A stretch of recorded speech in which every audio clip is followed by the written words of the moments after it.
Thank you for staying with us.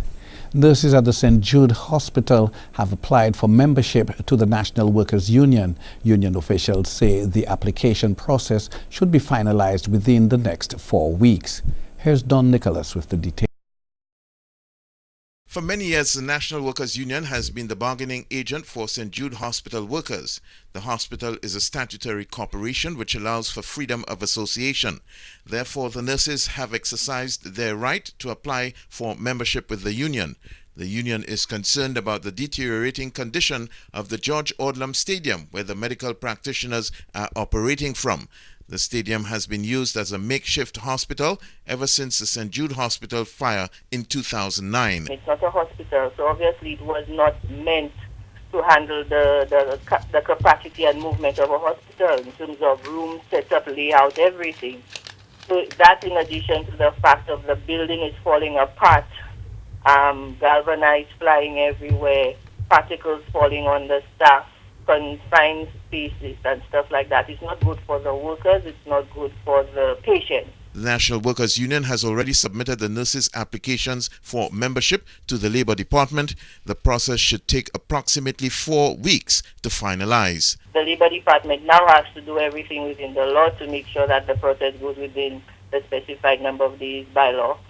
So they would have to write the entity, let them know that we have applied for recognition. The entity would then have to write back, and then we would have to see how we move forward in terms of gaining the recognition. The union commended the St. Jude employees for giving their best despite the trying conditions. For the DBS News World, I am Don Nicholas. A team from the Ministry of Local Government met with members of the Vieux-Fort South Constituency Council recently to discuss government's plans for the area and to explore available options to breathe new economic life into the constituency. More in this report. The team from the Ministry of Local Government included Minister Senator Fortuna Belrose, Permanent Secretary Donovan Williams, along with representatives from the St. Lucia ANC Ports Authority. It's more or less a routine visit by my minister and my PS.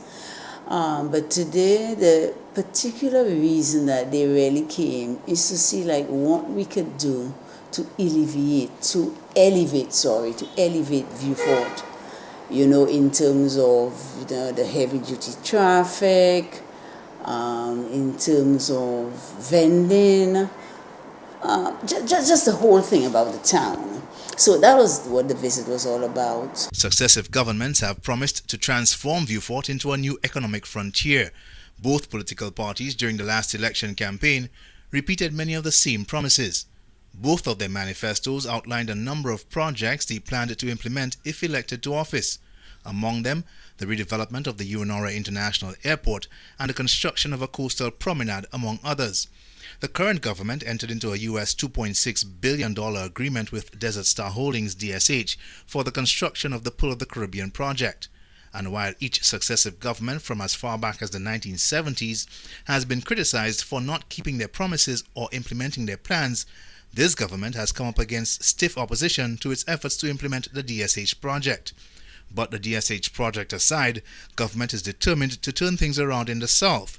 Last Friday's meeting was designed to explore some of the possibilities. It's more or less fact-finding, the things we could do, because as you know, there are different government agencies. Anything you need to do, you need to collaborate, you understand?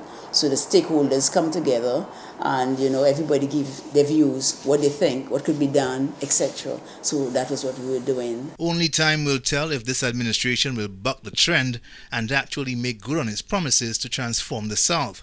Even the mayor is being cautiously optimistic. I'm just looking forward, though, that all these plans that we're trying to put together come to fruition, because Vieux-Fort really needs a change around. For the DBS News World, Kendall Burton reporting. The Ministry of Agriculture here hosted a delegation from Taiwan International Cooperation and Development Fund recently. The team was here to get a first-hand appreciation of the status of the number of Taiwanese-funded projects. We learn more in this report. A delegation of officials from the Taiwan International Cooperation and Development Fund, ICDF, headed by the Secretary General, Mr. Timothy Chung, paid a courtesy visit to St. Lucia from March 18 to the 20th. The purpose of the visit was to get a first-hand appreciation on the status of some of the projects being implemented jointly between the ICDF and St. Lucia. Well, they're assisting us with many projects. One project is the refurbishment of the orchid farm at Union. Another project is the banana production and improvement project. Another project is the assistance to the farm assistance school in Roseau. So today we're taking them to two of the projects. The farmer field school at Roseau. There's a training program for 30 farmers over 3 months, teaching them how to plant or grow cantaloupe, watermelons, and honeydew. And here at the Banana Production Improvement Project, basically to see the unit, the staff, and to get a sense of what they have accomplished so far for the year that they have been in operation.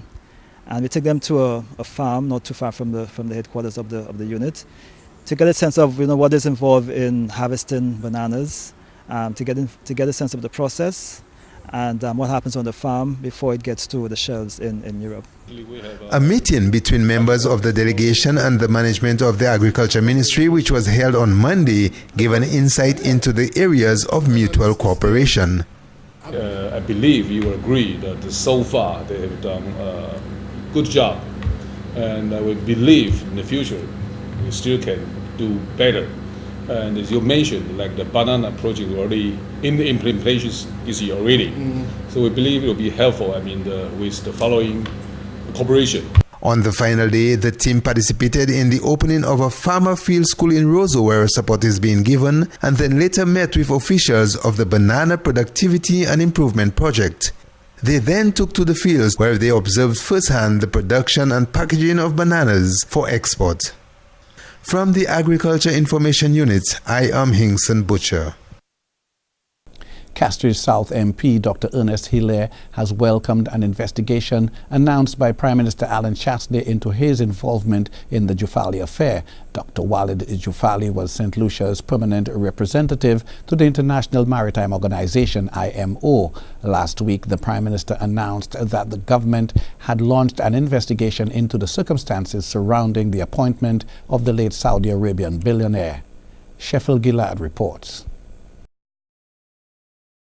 During the budget debate last week, Prime Minister Alan Chastanet put opposition member Dr. Ernest Hilaire on notice that an investigation would be launched into the circumstances surrounding the appointment of Saudi billionaire Walid Jufali, who represented St. Lucia at the International Maritime Organization.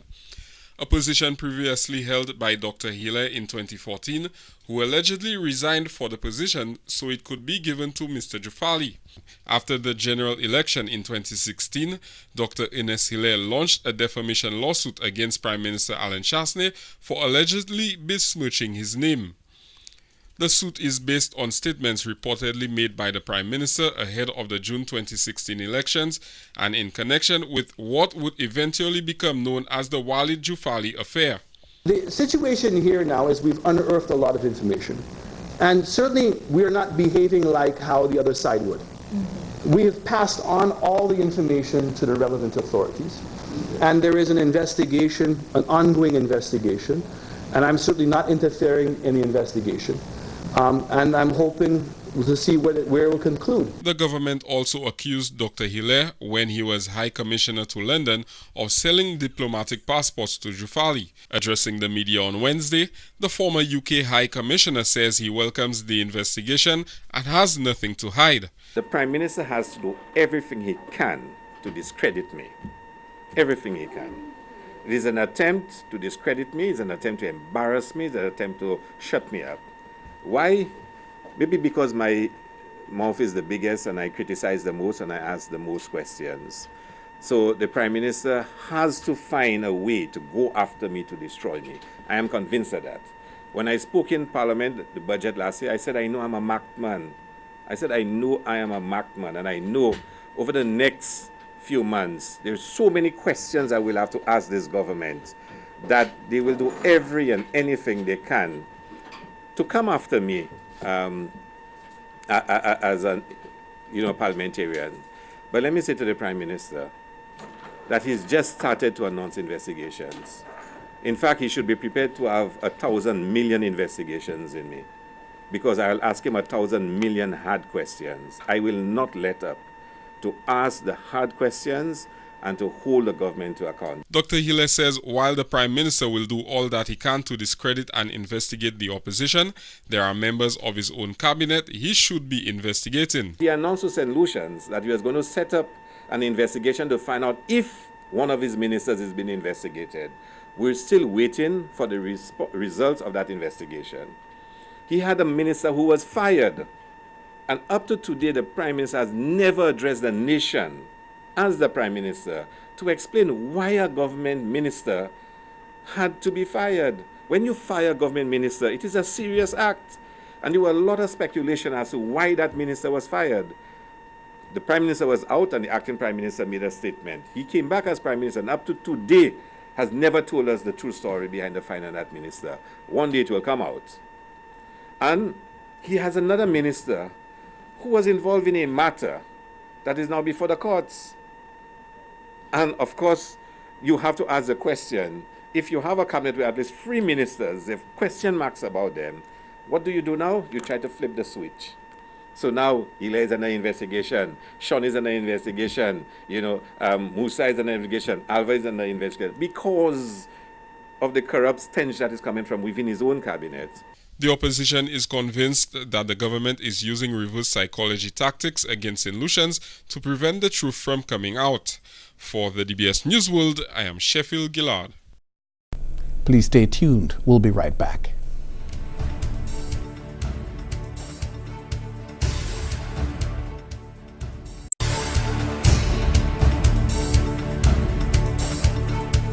Welcome back. And now for the lighter side. Thousands of volunteers gathered at a festival in Texas to put together a record-breaking ice cream treat measuring nearly a mile long.